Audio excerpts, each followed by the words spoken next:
I've already poured $60,000 into your happiness. Yet here you are, referring to me as nothing more than a wallet or an ATM. We never asked for your help. Max lamented to his wife, Lily, who responded with a scoff and a sneer. If it bothers you so much, why not cut off the payments? I can handle it myself, Lily retorted, her tone dismissive. Max couldn't believe even his own son, who he had raised, would treat him this way.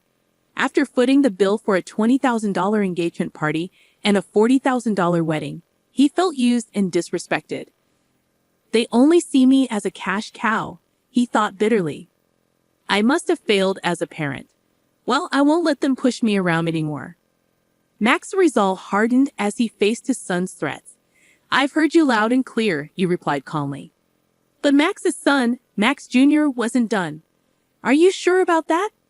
You know we won't let you see your grandchild, right? He threatened. Max squared his shoulders. You don't have to. I'd be more than happy to stop the payments. From here on out, it was a steep fall for Max and Lily, who had treated me like a money tree. My name is Chloe. I'm 56 years old, navigating life solo since my husband passed away 12 years ago. Between my job and raising my 2 children, I've always had my hands full. I hold an executive position at a decent company I've been with since before marriage, earning me the label of a career woman in the eyes of the world. The children who were in high school when their father passed have now graduated college and entered the workforce, which brings me some relief. I just hope they'll settle down and start their own family soon. Lost in these musings, I lived alone in the comfortable condominium I once shared with my children. Then one day, Max called, announcing, I want you to meet the woman I plan to marry. Delighted, I agreed. Max, now 28, works as a salesman for a large corporation. Despite his past as a bit of a playboy, it seemed he was finally maturing. On the day of the introduction, Max arrived with his fiancée, Lily. Mom, it's been a while. Meet my fiancée, Lily. It's a pleasure to meet you. I'm eager to get to know you, Max introduced Lily, who worked as a receptionist at his company. She possessed a striking beauty, and I couldn't help but feel proud of my son for finding someone like her. Congratulations to you both. I'm here to support your happiness. I beamed, our conversation flowing smoothly. As we chatted, the topic of their engagement party arose. We're planning to have an engagement party soon, and I need to start making arrangements. Mom, could you cover the $20,000 cost for the party? Max asked. I was taken aback, as I had expected the average cost to be around $10,000. However, seeing their joyous expressions, I couldn't bring myself to refuse. Of course, it's a joyous occasion. I agreed wholeheartedly. Later, my eldest daughter Mia came to visit. Mia, how's work going? The deadline was yesterday, I inquired. I'm managing well, so don't worry, Maya replied. She worked as a manga artist, and though she hadn't yet achieved a major success, she had her own series and was able to make a living from her passion. By the way, Mom, Max is getting married, isn't he? She asked, changing the subject. Yes, he came by the other day with his fiancée, Lily, to introduce her, and they've asked for $20,000 for the engagement party, I explained to Mia. Wow, $20,000 is the hefty sum for sure, Maya remarked. It's not just for the party. Apparently, they're planning to use it for their wedding funds and to give gifts of gratitude. Is that how it works? I questioned. And so, on the day of the engagement party, I handed over the promised $20,000. Lily and her parents looked delighted as they accepted the money. We'll use this to start our new life together, they declared, stashing away the cash. There were no gifts of gratitude as I had expected, but I reassured myself that this was typical of engagement parties. As long as they were happy, it was fine. However, a few days later, Max dropped a bombshell. I want a grand wedding with lots of guests and connections invited, maybe around 250 people. That sounds wonderful, I replied, trying to mask my surprise. And with that, Mom, I'd like to ask you to cover the upfront cost of the wedding, Max said. What? I have to pay. I thought weddings were typically funded by the couple themselves. I responded, feeling a sense of disbelief. I'm counting on you, Mom. It's quite common for parents to cover the wedding expenses. Besides, didn't I contribute a significant amount for the engagement party? Lily's parents aren't in a position to help financially, and I promised to repay you for the wedding gift, Max explained reluctantly. As I opened the bill Max had brought, my shock was palpable. The amount stated was a staggering $40,000. The idea of such an upfront cost made my head spin. Just how extravagant were their wedding plans? Wait a minute, isn't this a bit excessive? Why not plan a wedding within your means? I questioned. It's a once-in-a-lifetime event, and Lily doesn't want to compromise. Besides, don't you want Lily's parents to witness how happy she is? Max countered, leaving me feeling cornered. Feeling pressured, I couldn't bring myself to refuse. All right, it's indeed a joyous, once-in-a-lifetime occasion, I conceded. Upon seeing my reluctant consent, Max smiled and thanked me before leaving the room. Later, I transferred the hefty upfront cost of $40,000 to the wedding venue. It pained me to use the money I had diligently saved for my retirement, but I convinced myself it was for my child's happiness. 2 months later, on the wedding day, the venue surpassed my expectations in luxury. Mia and I had arrived early in the morning to change into our dresses and prepare our hair. As I approached the door to the bride and groom's dressing room, I unintentionally overheard their conversation. "I can't believe we're having such a lavish wedding, all thanks to Mom," Lily exclaimed. "Absolutely. She gave us $20,000 for the engagement party, and I even managed to buy a new bag. She's like a great wallet, more like an ATM. Let's keep withdrawing from it, Max." Max chimed in. "That's rather harsh." Mia and I listened in disbelief. Lily continued gleefully, "I bet if we ask her nicely, she'll cover the rest of the wedding costs, right?" "Of course she will. Leave it to me. Then we can use the wedding gift for a honeymoon trip to Hawaii. And why not bring my parents along? Perhaps we could even buy a high-rise apartment for our new home," Max added enthusiastically. "That sounds perfect.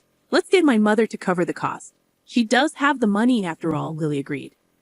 My hand trembled as I raised it to knock on the door. Sensing my distress, Mia gently led me away. With steady breaths, I squeezed Mia's hand, resting on my shoulder, and whispered, "Mia, there's something I need you to look into once the ceremony starts." "Of course, Mom. Leave it to me." And so, Max and Lily's wedding commenced. As I watched their vows in the chapel and listened to the toasts at the reception, my mind lingered on their earlier conversation. Presenting the groom's mother, Chloe, the MC announced, and as the spotlight fell on me, all I could manage was a bow. Maya returned from her rounds of toasting and joined me. "Mom, I checked with Lily's relatives. Both of her parents are perfectly healthy," Maya informed me. "That's terrible. We need to address this.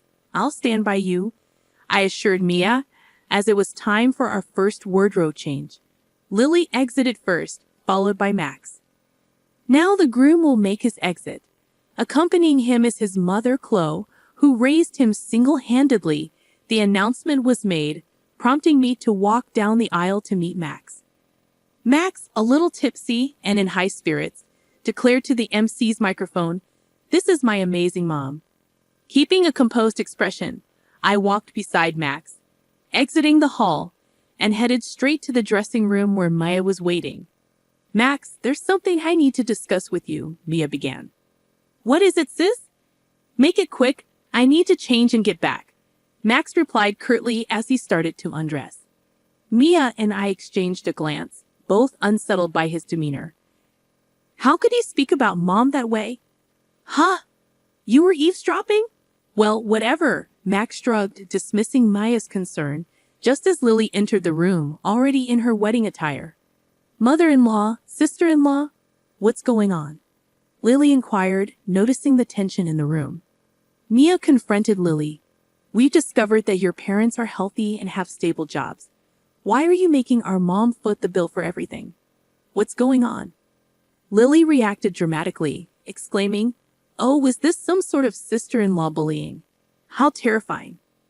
My patience wore thin at Lily's dismissive tone. "I've already shelled out $60,000, hoping for your happiness, and yet you treat people like they're just wallets, ATMs. What kind of attitude is that? I snapped, frustration evident in my voice. Lily merely chuckled as if it were a joke.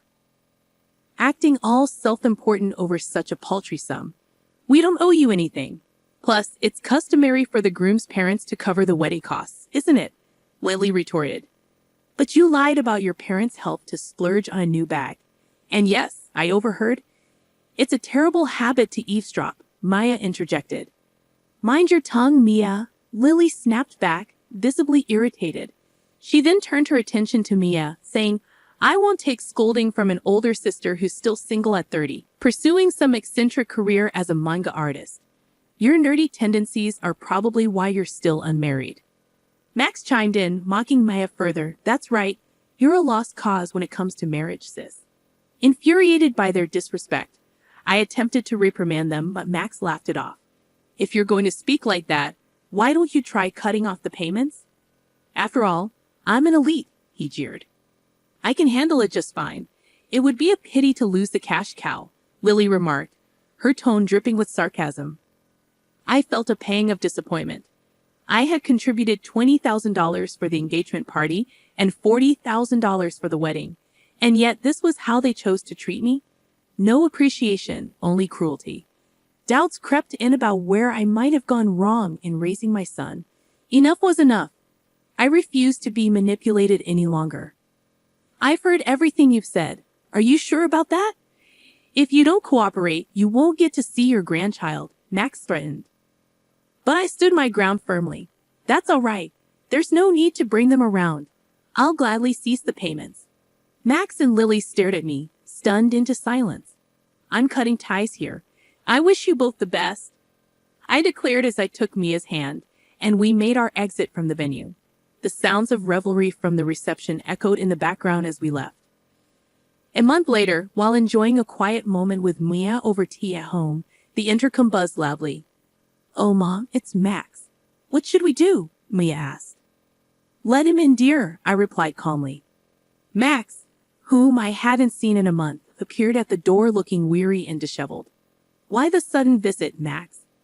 I inquired, curious about his unexpected appearance. Mom, have you received the bill for the wedding venue? Why haven't you paid it yet? Max questioned. Oh, the remaining balance, right. It was $45,000. Yes, it arrived, but I don't feel obligated to pay it, I replied. Don't be like that. We didn't receive many wedding gifts in the end and couldn't cover the bill. Now we're in debt, Maya interjected with a laugh. From what I gathered at the wedding, it seems you two have gained quite a negative reputation. Max, you've been throwing your weight around at work, taking on careless tasks. And Lily, you've been belittling other women, flaunting your appearance to snag a husband. It's no wonder people were reluctant to give wedding gifts to people like you, I explained, addressing their behavior. Hey sis, stay out of this, Max snapped, visibly angered. Mia remained composed, responding, Oh, how intimidating. Yet you mock me for being a failed manga artist or an otaku. Did you know that my manga was one of the top-selling Touhou manga this year? It's even set to be adapted into an anime and a movie next year. Needless to say, I'm in a much better financial position than you with your debts. Maya revealed her successful career. At that moment, Max's attention was drawn to something. Hey sis, is that? Yes, exactly, Mia confirmed, proudly displaying the ring on her left ring finger. I'm engaged to my editor. He's a prominent figure at a major publishing house. A real success. So we'll be able to take care of Mom on our own. We don't need your help. We never expected our children to support us. Thank you, Mia. We're planning a wedding, but we'll manage everything ourselves. Mom, you're invited, but Max, you needn't bother, I asserted. Turning to a bewildered Max, I stated firmly, Do you understand now? Don't bother us again. With Mia by my side, we guided Max towards the front door with determination. Please, Mom, and you too, sis, Max pleaded. Ah, I just thought of something. What would you even give us money for?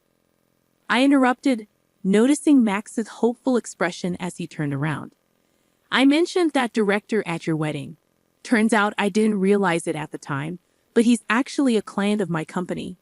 It seemed you were extending all those undue privileges because of my association. However, I've instructed them to cease such favors, I explained. I had no idea about this, Max began, but I cut him off. Please just deal with it yourself. Goodbye, I said firmly. Mia and I escorted Max out and securely locked the door behind him. Max continued to cause a commotion outside, but after some time of ignoring him, the noise eventually subsided. A year has passed since that incident. Immediately afterward, I made the decision to sell the house to prevent any future visits from Max and Lily. I purchased an apartment with elderly services, ensuring a comfortable living environment for my old age. According to a neighbor from my condo, Max and Lily showed up and caused a scene, questioning my absence. This only affirmed the wisdom of my choice. As for Max and Lily, they'd abandoned their aspirations for a luxury high-rise apartment and now reside in a cramped space. Max, it appears, faced emotion following a review of his actions. Perhaps wounded by the loss of his elite status, Max's behavior has only worsened over time. It's surprising he hasn't been terminated from his job yet. Lily, who quit her job upon marriage, continued her extravagant spending for a while, but their finances quickly dwindled. Despite their debts, Lily's lavish habits remain unchanged, and her parents persistently demand money. Allegedly, they argue daily. I can only hope that they come to understand the value of hard-earned money and learn to appreciate those around them. However, that might be too much to ask of them. Thankfully, I still maintain a close bond with Mia. Her husband is a kind-hearted man who treats me with great respect, and they are expecting a baby. I eagerly anticipate spoiling my beloved daughter and grandchild. The thought of their arrival motivates me to keep going every day.